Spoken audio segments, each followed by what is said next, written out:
Disturbing statistics in the latest Drug Council report ahead what students are enduring in school.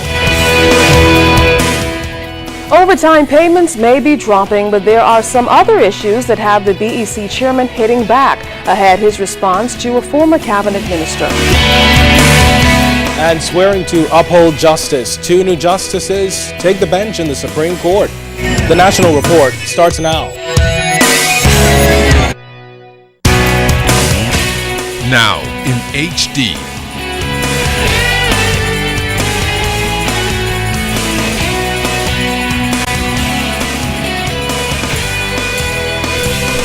ZNS Network presents The Bahamas Tonight. This segment of the news is brought to you by BTC, powered by Lime.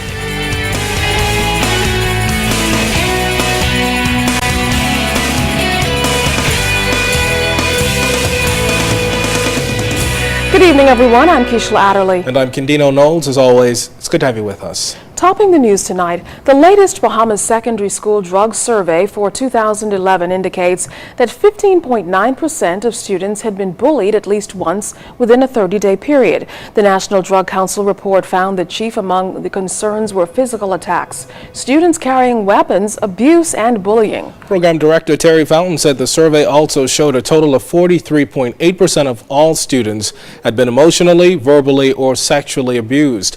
In these cases, female students were the main victims, but in many cases there were no significant differences between males and females. In the Bahamas, 21.4% of our secondary school students were physically attacked 1 or more times during the 12 months preceding the survey.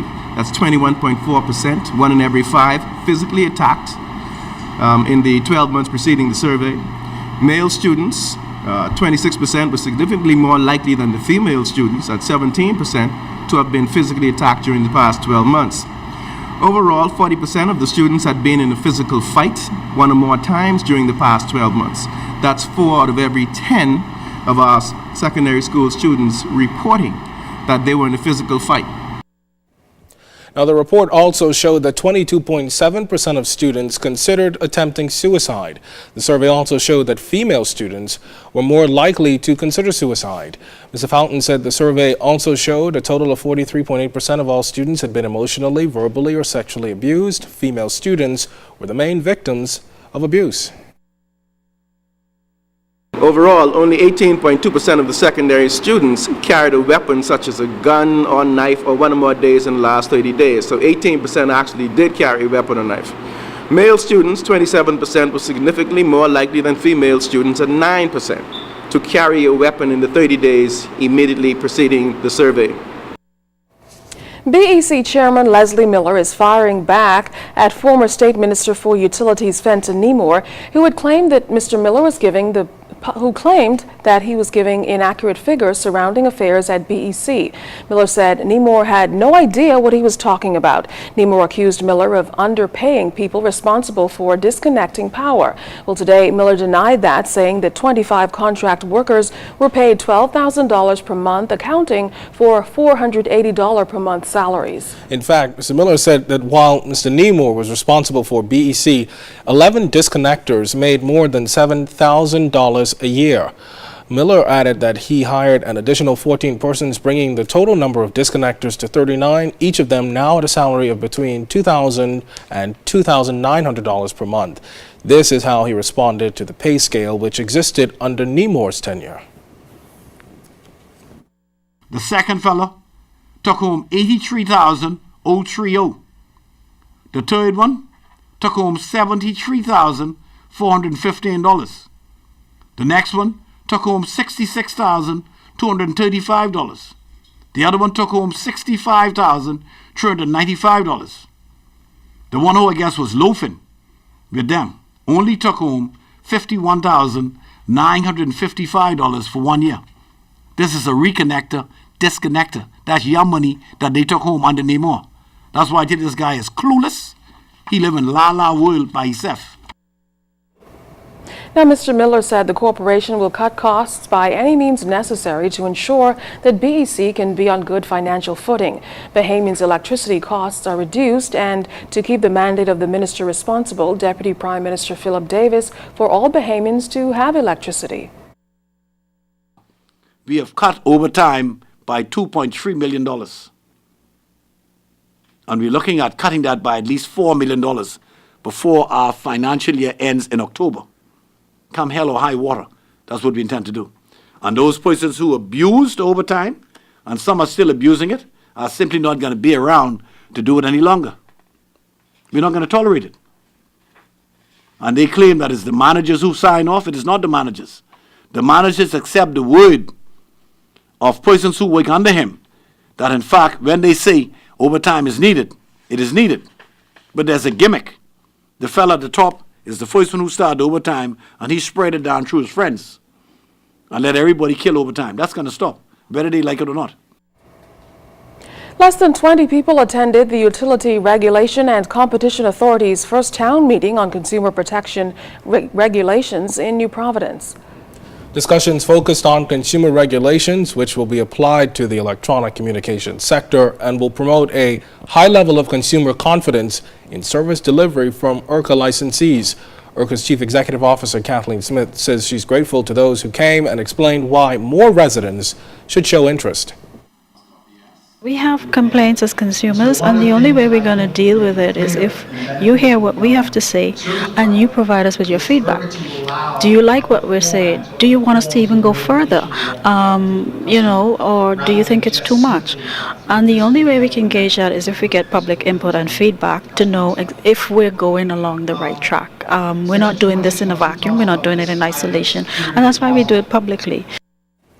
IRCA partnered with the organization We the People to organize last night's town meeting. Executive Director Philip Simon is also encouraging residents to take advantage of the valuable information disseminated at these meetings.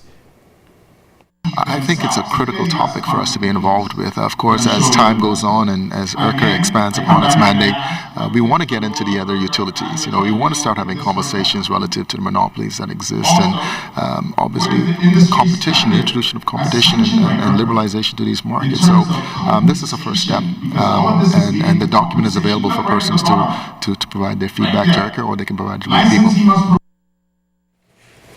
Two long-standing magistrates have been appointed to the Supreme Court bench. Chief Magistrate Roger Gomez and Magistrate Carolee de Bethel will serve as justices of the Supreme Court. They were appointed or sworn in this afternoon at a ceremony at Government House.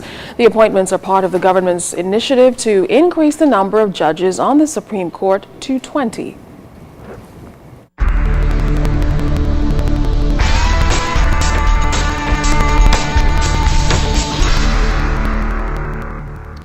In our first look at weather, mid-level trough near southern Florida is firing up some showers and thunderstorms in the vicinity of Grand Bahama and Bimini, but outside of our studios just now we have partly cloudy skies, temperature 83 degrees, relative humidity 70%, your winds out of the east-northeast at 5 knots, your barometric pressure 1,015.0 millibars is 29.97 inches, and it is rising.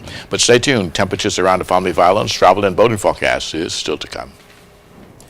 Well, members of the Airport, Airline, and Allied Workers Union headed to the polls today.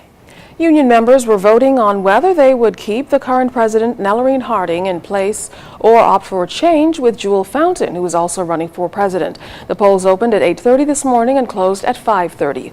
Officials from the Ministry of Labor say the poll went smoothly. I feel more than confident because I think over the past year, based on coming into taking over the office after the turmoil, I think it was, I must say, the accomplishment has been the best that I could have done, but in the short space of time of what was allotted to me and all odds against me. So we feel confident about what's going to happen today. We plan to agitate for those things which we sacrificed for, because there ought to be a legacy from a long-serving union like AAAW. And I'm afraid if there is not change, we will not have left a legacy for those to come. Well, still ahead, 3 experienced lawyers go after the bar presidency. Here are their platforms coming up. And coming up in sports, our junior CAC team heads to competition. You're watching The Bahamas Tonight.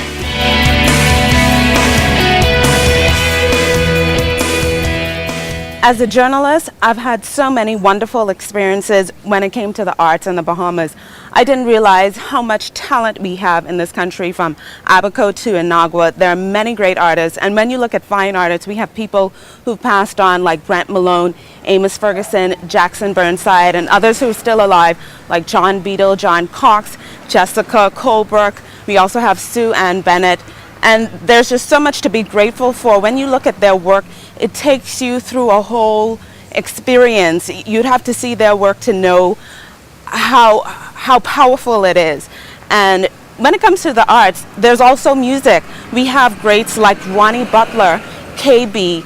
We also have Fred Ferguson, who was a part of the group Bahaman. And then you have up-and-coming persons who are doing different twists of Bahamian music, like Bodine Johnson, Sammy Starr, and you also have others who are doing classical music, like Joanne Callender and Franz Hepburn. We have so much to be grateful for. Over these 40 years, we've seen such a growth in the arts, and I believe in the next 40 years, we're going to see even greater.